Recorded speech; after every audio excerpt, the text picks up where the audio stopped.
Matter for the member. The question comes. The House comes to questions for oral answer, and the first question is in the name of David Shearer. Thank you, Mr. Speaker. To the Prime Minister, does he stand by all his statements? Right, Honourable Prime Minister. Mr. Speaker, yes. Does he? Supplementary question, David Shearer. Thank you. Does he stand by his statement to Sky City to quote, "think laterally about their deal with the government"? And if so, did he expect it would tie future governments into a 35-year contract?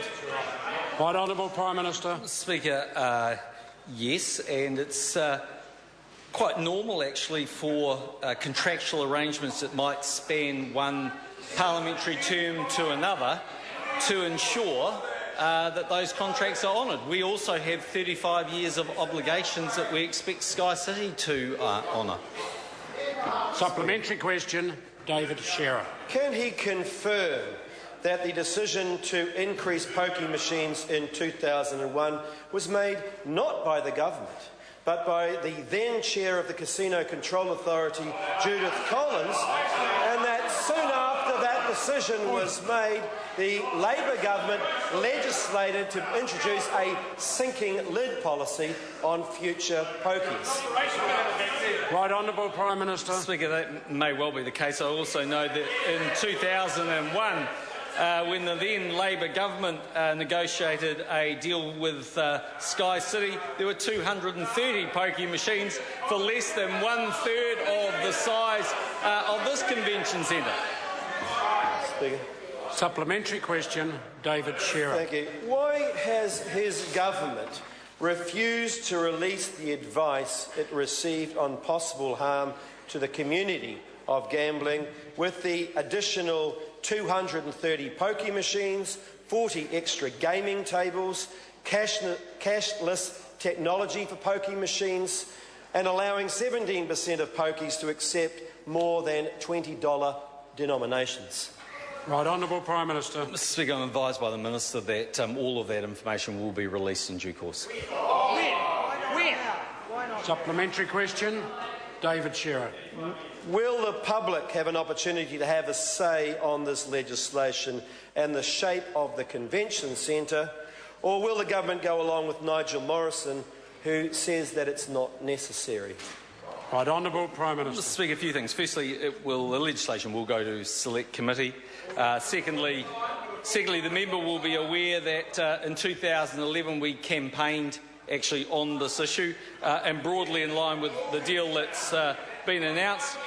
And thirdly, Mr. Speaker, this would be a way, I guess, of describing it. In Auckland, Sky City has pumped $140 million to its new convention centre, and Auckland City has rebranded and upgraded its conventions facility. It's been pleasing to see continuing investment in the quality of our tourism infrastructure. Couldn't have said it better myself, except it came from Helen Clark when Labor last did the deal.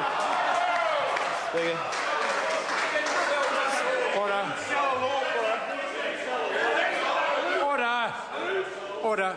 Supplementary question, Dave. Thank you, Mr. Speaker. Supplementary question, David. Is he proud that his legacy will, according to the Dom Post, be a, quote, flashing palace that is a shrine of misery? Right, Honourable Prime Minister. Mr. Speaker, I really think the Leader of the Opposition should stop talking about the Labor caucus like that. Supplementary question, David Shearer. Given that the Auditor-General said that the tendering process was, quote, not transparent or even-handed, does he still believe all the other companies had the same opportunity as Sky City?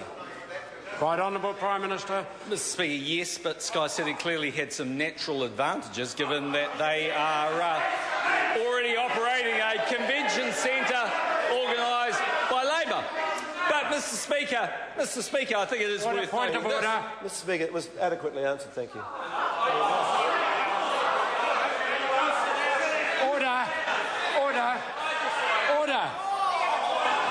Order.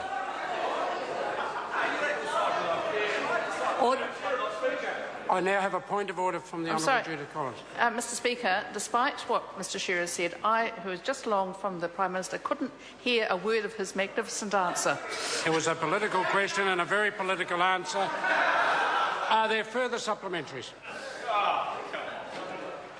Supplementary question, the Right Honourable Winston Peters. If, as the Prime Minister said, National campaigned on this in 2011, when precisely during that campaign did he refer to a 35-year guarantee that would go towards Sky City? Right Honourable Prime Minister. Well, Mr Speaker, I think we made it quite clear when we campaigned on the deal that there would be various concessions. It's quite obvious if we have a 35-year expectation on Sky City that they would have 35 Point of years. order. Point of order, Right Honourable Winston. The Prime Minister made a boast in the previous answer that they campaigned on. I'm asking for a specific detail, and either they did or they didn't. Can we have that answer, please? And the Prime Minister is attempting to answer it. Will the Prime Minister please complete his answer? Mr Speaker, it's quite obvious that if we have a situation where we enter a commercial contract where a company is going to have 35 years' worth of cost and obligation, that would run both ways. It's also quite normal. Point of order. Right Honourable Winston Peters. No, I don't like it. You're right. Because it's a lie. Order. The member. Order. Would the member please raise his point of order? Yeah, and when I'm asking a question...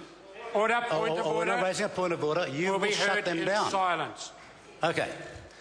My point of order is, I'm asking a precise question on the issue of when he talked about 35-year guarantees to Sky City in the 2011 campaign.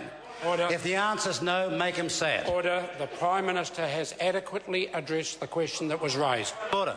Point of order. Right Honourable. Well, Mr Speaker, then seeking clarification from you. When was that date? Well, it could be if you don't answer that question. When was the date that I asked for? Order. That is not a point of order. What the member is now doing is challenging a decision I've made. That will lead to disorder, and the member should not do so.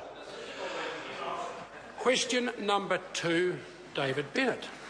Mr Speaker, my question is to the Minister of Finance. What will be the main priorities